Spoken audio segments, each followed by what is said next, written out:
But I want to start off with a team that I think will make the playoffs. I'm also going to do one from each conference. That didn't make it, I should say. I'm not going to go the obvious Chargers pick because that's boring. Obviously, they're going to make the Mm-hmm. playoffs. I was going to go with the Ravens, but I also feel like that might be a little obvious. But we do have a very competitive AFC this year to where anyone can make it, anyone can miss it. Not anyone, but you know what I'm saying. There are a couple locks. I'm between the Colts and the Broncos because one of these two teams has to miss it. One of them. Because, let's think. You got the Titans, Chiefs, Buffalo, Cincinnati. Obviously, the top four seeds are all making it back.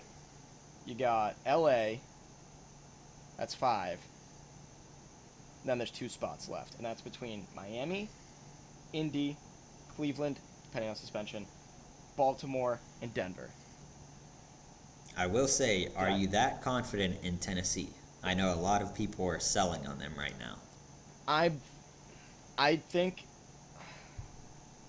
like, no. But I do think they are locked for the playoffs, just because of how the AFC South is. If they can split the Indy games, and then obviously knock on wood, because Carson Wentz and the Colts didn't last year. If they could sweep the Texans and Jaguars, I think that's automatically 5 wins right there. I do think they have a hard schedule, but I think with Derrick Henry coming back, Tannehill sucks. I want to see Malik Willis play. Do you think he's good? I think Tannehill's like like Carson Wentz is for you. Okay. There's just something. You know what? I'll always back him. You know what? But he actually has the results to back him up, unlike Carson Wentz. But anyways. Carson Wentz almost won an MVP. What has Ryan Tannehill done individually? Ryan Tannehill's 2019 and 2020 seasons were better than Wentz's 2017. He just had better competition. Who did? Tannehill in 2019 and 20 had better quarterback competition than Wentz did in 2017, which was when every quarterback was injured. Whatever. Anyways, I think Mike I'm Vrabel going is to go with the kind of. Indianapolis Colts. I'm sorry to cut you off. I wanted to make one point about the Titans before you go Okay. with the Colts. I think Mike Vrabel is like the new version of Mike Tomlin, where no matter the talent, they're always going to have a solid baseline. His name's Mike too. It's always a solid baseline with me. Why are you the way that you are? I don't know. Go sit in the corner. I'm in a corner. Anyways, the Titans, even if they fall off, there's a solid baseline there that if they win a couple close games, they should be in the mix regardless. You can come out of the corner and talk about the Colts now, Joe. I told you it was just a 10-second thing about the Titans. I'm giving you 20 more seconds. I want you to blankly stare into that camera.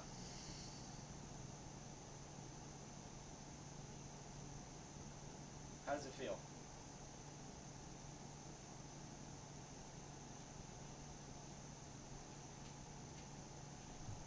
Could you hear me?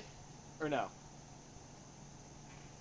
Yep, alright, good. You could. Anyways, I have the Indianapolis Colts going to the playoffs. No. Sir, I'm not going to say your age. You don't want me to, so. You are too old for that. I'm too old for that. For audio listeners, I just dabbed. Yeah. Oh, yeah, yeah, true. I have the Colts because Matt Ryan, I think he has a lot left in the tank. Hell, I had the Colts making the playoffs last year. Obviously, there was a collapse and some close games that they lost that they could have won easily. But, excuse me. Sorry. With how elite that defense is, Darius Leonard is just him by himself is enough. And DeForest Buckner, both top 3 at their position. Yeah, definitely. Darius Leonard might be one. Have some conviction, Joe. Well, I'm thinking like for DeForest, like I really can't think of another defensive tackle better than him besides the 2. Yeah, he's probably 3rd. Yeah. Darius Leonard by himself is already enough to say. And then that offensive line is just crazy good. And then wide receiver room, I mean, they got Pittman, and that's really it. But unless they sign Julio, who's been rumored there a couple times early in the offseason, but we all know what Julio is now. He's I was going to say, weren't you just trashing him like 20 minutes ago? He would be a good wide receiver, too. That's what the Titans thought. Well, yeah. You're right. Yeah. All right. Well, that point is now gone. They do have some solid players, though, obviously. Outside of Quentin Nelson, Darius Leonard, and DeForest Buckner, obviously they have top 3 running back Jonathan Taylor, maybe top 2. I would not put him 1. That we all know who that belongs to, even though he got hurt last year. Even if he's a volume machine. Harris. He's not bad, man. He's not bad. He's not overhated, but he doesn't get. That means underrated. He doesn't get talked about enough. But that's kind of why I have the Titans making the playoffs as lock, is just because Derrick Henry by himself. I mean, he's like the one running back I've seen in my time watching football that can single-handedly carry a team, and we saw that in those playoffs in 2019. Yeah, but Colts, Jonathan Taylor can. I think he could do the same thing, whether it's receiving because he's a good receiving back. He just doesn't get like a ton of targets. Whether it's rushing the ball behind that elite offensive line, he gets so many big plays and so many just meaningful runs. And then you have Matt Ryan, who I still think has some left in the tank. He was just on a terrible, terrible, terrible Falcons team last year with Calvin Ridley for 6 games. But in those, maybe it was not 6, but you know what I mean. In those few games, Calvin Ridley was not a good football player. He had like 2 good games. He was on my fantasy team. It sucked, but I think he only hit like 40 yards, over 40 yards like twice. And he had like 2 or 3 touchdowns. And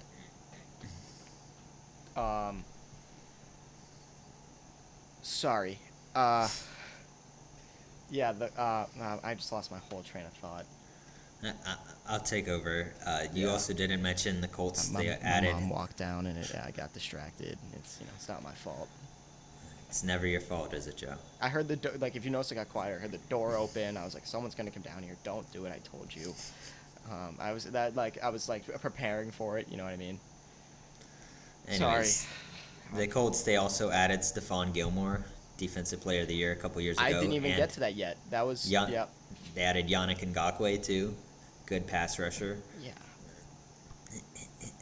I mean, he's gonna start. He helps. Yeah. Okay, like 8 sacks. But the Colts, they had the 7th best point differential in the NFL last year, and they were the only team in the top 13 that didn't make the playoffs. You know what? I need to ask. Did you have that before, or did you look that up while I was talking? I had it. Oh, because you were going to pick the Colts? I had a couple listed. Some had more information than others. Okay. Yep. But, yeah, I think they're a solid bet as any. Matt Ryan, I've long said he has a lot left in the tank. He just didn't see it. Because, I would not say a lot. I don't think he has like a lot more than people would give him credit for. Yeah. How old is he now? I'll look it up. Like 36, 37. 37, yeah. I would not say he has I'd say he has 2 or 3 years. I think he's probably about the level that Phillip Rivers was when he played in Indy in 2020. Maybe top 12, top 15-ish quarterback. And he has the stability that Rivers had that Wentz did not have. Wentz probably had higher floor, lower ceiling than those two did, but Ryan won't lose you a game the way that Wentz did. Do you mean lower floor, higher ceiling for Wentz? That's what I meant to say if I did not say that, okay. But yes. Okay. Because I was like, higher floor. I love Carson, but floor. Thank you for correcting me. I did not even realize. So. Okay, yeah, because that's there's some things you don't have to correct, like if some stuff, but that's that is essential to my entire point. Yeah. So yes, it wasn't like you saying he's top 3 when he's actually top 4. Yeah. But I'll go with one of my AFC teams. As you mentioned, I had the Chargers listed, but I didn't write a lot because that's everybody's pick. It's everybody's pick every year. We know all the players they added, how close they were last year. I will mention one underrated signing they had was Sebastian Joseph Day because run defense was their biggest weakness last year, and everybody's focusing on J.C. Jackson and Khalil Mack, but I think he might have the biggest impact just because of how bad they were at that position last year. But the team I wanted to focus on, you said they were a little obvious, is the Ravens. People forget they were 8-3 and they were the 1 seed in December. That was with all the injuries.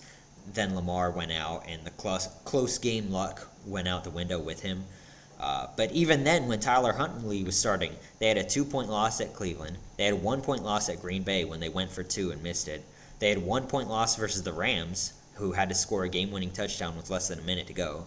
And then in the final game, they had a 3-point overtime loss to the Steelers. They were 6-6 in one-score games, but extreme regressions on both ends of the season. So you have to factor in the health, because it wasn't just Lamar Jackson. Marcus Peters missed the entire season. J.K. Dobbins missed the entire season. Gus Edwards missed the entire season. L.J. Fort, Derek Wolfe, Marlon Humphrey missed the final 5 games. Rashad Bateman missed 4 games. Deshaun Elliott missed 11 games. Ronnie Stanley only played 1 game. And they were still in the playoff mix in Week 18. Lamar Jackson, his stats were the worst they've been since his rookie season. But with what he was dealing with, it was maybe the most impressed I've ever been, at least since his MVP season, because he was carrying them. I think he's always been underrated as a passer, but he improved at least over the first half of the season before the even more injuries wore him down and he started turning the ball over. And the Lamar can't win from behind narrative, that's officially dead, because they won 4 games with Lamar where they had a win probability of 15% or worse. They beat the Chiefs when they only had a 9% win probability. They had a 12.9% against the Vikings, 3.9 against the Colts, and 2.9 against the Lions. I think with extra help, extra health, I think they're going to win the AFC North. I'll say it. I think they're better than the Bengals. And if some reason they don't, maybe they lose a close game here or there, I think they'll make it as a wild card regardless. Yeah. So I think they're pretty much a shoo-in, in my opinion, unless somehow they have all the injuries that they just had last year. Yeah. I mean, that's kind of like I said, I didn't go with them because, I thought it was, obvious, at least in my opinion. But, I do see why it is a good talking point to bring them up because, like you just said, you said they'll win the division, which might not be the most popular take given the recency bias on the Bengals. But I want to get into my NFC team. I wonder who it's going to be. Is it the obvious one for the podcast? Oh, God. Jabu Winston and the Saints are making the playoffs next year. And if anyone's made it this far, I'm going to spoil it. That is what my next video is about. That I will say that they will win the NFC South. My reasoning. That's last a hot season, take. with Jameis Winston at quarterback, the Saints were an elite team, believe it or not. They were 5-2 at the time of his injury prior to tearing his ACL. While Winston may not have had the most volume stats, he was very, very efficient, which we have never seen from Jameis before in his career. Jameis before in his career, Alright, I'm trying to think about this. How do I say this? In his 3 seasons of playing 16 games, I was about to say 16 or more, he has not thrown under 15 interceptions. 13 games, he threw 11. 9 games started, he threw 14, but he came in a couple times. And he played in 11 games. But with the Saints last season, he only threw 3 interceptions in 7 games, which is incredibly ridiculous for who Jameis Winston is as a player. And obviously he was not near an MVP level or anything like that. But from 33-30 a couple seasons ago, or was it 33? Yes, and 30 and leading the league in passing yards to 14-3, it's a complete change of style of play. And you have to think about it. He might not have had the best stats like passing yards and all that. His number 1 was Marquez Callaway. There's nothing you can do with that. But now that the Saints have Chris Olave at the 2 or 3, Jarvis at the 2 or 3, and Michael Thomas back healthy with a potentially developed Adam Trotman, who I actually do not mind as a tight end prospect. I'm not even lying when I say that. Alvin Kamara, obviously, is an elite running back. Injury prone at times. Their defense is great with players like Marshawn Lattimore on that team, as well as Tyrann Mathieu. They have a solid case to beating the Bucs because they have dominated the Bucs every single year of the Tom Brady era. I believe they are 4-0 against the Bucs. And that was with a not great Drew Brees. Came off an injury, old, didn't have the arm he used to have, with an injured Michael Thomas as well, only playing handful of games. I don't think there's a way that anyone can argue or completely argue against the Saints having a chance to win the NFC South with how talented that roster is and how efficient Jameis finally was in his career. While, yes, they lost Sean Payton, they still have a great head coach in Dennis Allen, their defensive coordinator for the past 4 years. He's a great person to have. While Jameis is a weird leader, he's still a good leader.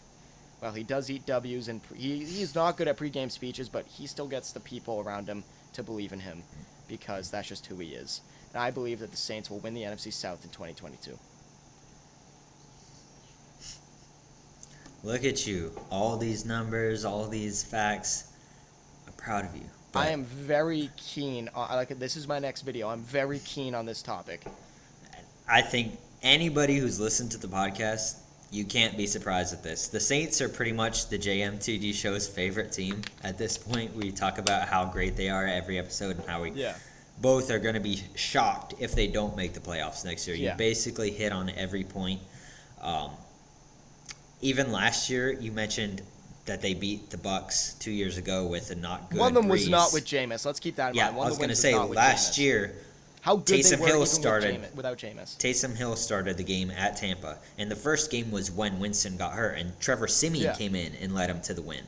So, if you just have a healthy Jameis Winston with all these added pieces, obviously the Bucs are favorites. But like you said, you can't just straight up count the Saints out of the conversation. With and you also how have to keep in mind the rest of the are. division's terrible. Yeah, so they have a couple easy wins just handed to them right off the bat. I think they at least have 5 in the division. There's no way they lose to the Panthers or Falcons. What's Marcus Mariota and Sam Darnold? No. And I mean, they did get blown out by Sam Darnold last year in like was it a week Jameis 2. game? Oh, okay. Oh, that was during Darnold's random I'm the best rushing quarterback of all time stint. Remember when he had 5 touchdowns in 3 or 4 games? And everybody bought in except old me. I was like, all right, maybe he could be a top 20 quarterback, but then he went down to number 30. But yeah, even with all the injuries last year, they were still in the playoff mix to the very last second. The 49ers needed that big comeback just to beat them into the playoffs. They were 9-8. They were the most injured team in the NFL, maybe even second to Baltimore. Yeah. But the NFC is a lot weaker than the AFC, so they have less competition to get in this year. Even with everything that happened last year, they had a 2-point loss to Atlanta, a 2-point loss to Tennessee. Trevor Siemian started both games. They lost to Dallas only by 10 when Taysom Hill threw 4 interceptions. It's they were in those games even with terrible 2.0 quarterback play at quarterback with no wide receiver. It's actually crazy to think if you are someone who thinks that the Saints don't have a chance of winning that division. I think that's absolute blasphemy, and you do not deserve to have a chance at ever being an analyst in the NFL or even on NFL Twitter, because that is the amount that they upgraded compared to the amount that the Bucs may have upgraded. They really all I can think of that they got was Shaq Mason. They digressed at tight end. Their corners have never been good. Regressed. Digressed is a word, though, I think. I think I'm thinking I digressed. Whatever. They regressed at tight end, which really isn't that big of a deal. But it's a thing. Didn't their center retire? Yeah. Yeah, Jensen retired? Mm-hmm. Yeah. That's pretty big. I mean, yeah, they did get Shaq Mason, who plays guard, but I have no idea who their current center is. Maybe it's a rookie. Maybe it's what their second string was last year. Their defense is obviously great, but their corners have always been an issue. Antoine Winfield is good, but I think he's currently the most overrated safety in the league. Just going off. Yeah, I love this take, and I genuinely think that the Saints are going to win. I don't think that it's a can. I think they are going to win. I think they'll be about 12-5, and I think the Bucs will be right behind them, maybe tied the same record. But I will always give the divisional wins to the Saints because of how they've dominated the Bucs in the past couple of years.